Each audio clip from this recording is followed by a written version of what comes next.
Bonjour à tous, la paix soit avec vous. Aujourd'hui, je vais parler avec vous, je vais discuter avec vous sur un passage qui m'a marqué dans le livre, dans l'évangile de Saint Marc, chapitre 8, versets 27 à 33.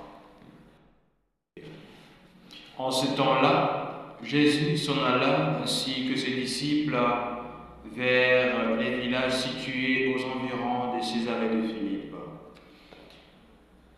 Chemin faisant, il interrogeait ses disciples au dire des gens: Qui suis-je?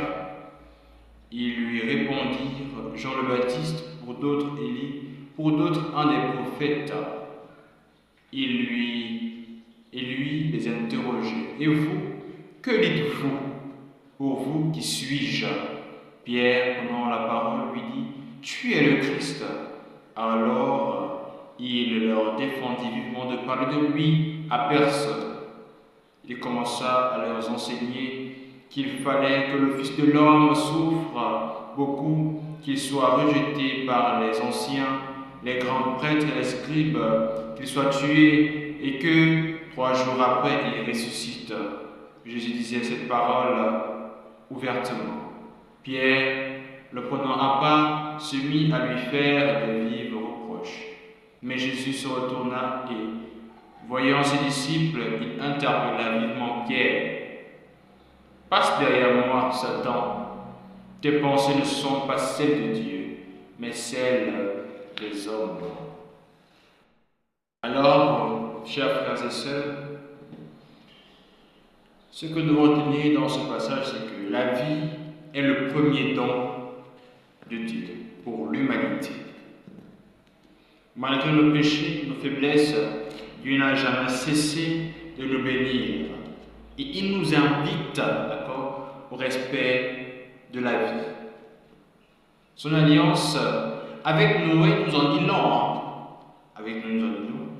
Dans cette alliance, Dieu reprend son projet initial envers Adam. Il nous montre sa fidélité et sa confiance progressive. Dieu conduit l'homme à le connaître. C'est la pédagogie de Jésus. Lorsqu'à Césarée de Philippe, il a fait un petit sondage sur son identité profonde. Les divers titres donnés à Jésus: un très grand homme, Jean-Baptiste, Élie, le prophète, un homme exceptionnel. Couronné par la profession de Pierre: Tu es le Messie, donnant à Jésus l'occasion d'entamer une seconde partie de son enseignement sur le Messie.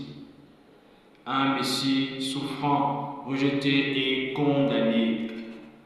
Tel est le chemin que doit prendre le Messie pour accomplir le dessein de Dieu, sauver l'humanité et leur accorder la dignité de la vie. C'est ça que nous devons retenir.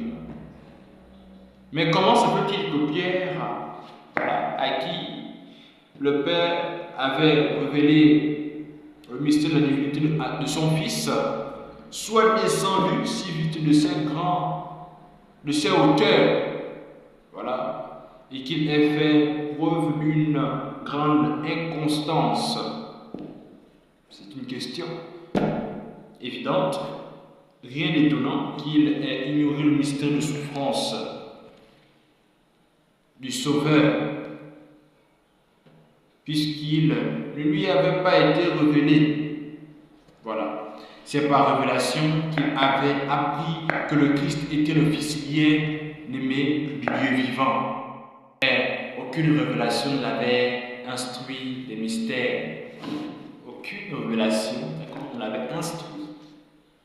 Aucune révélation ne l'avait instruit des mystères de la croix et de la résurrection. Alors, chers frères, chères sœurs dans le Christ, en ce jour, demandons à Dieu la grâce d'accepter la vie faite de souffrance, et de joie qu'il a connu et qu'il nous appelle à vivre à sa suite. Nous devons lui demander, d'accord, cette foi et cette force d'accepter nos souffrances et nos faiblesses. Merci à tous pour ce petit temps. Merci et bonne fin de journée à tous. Merci.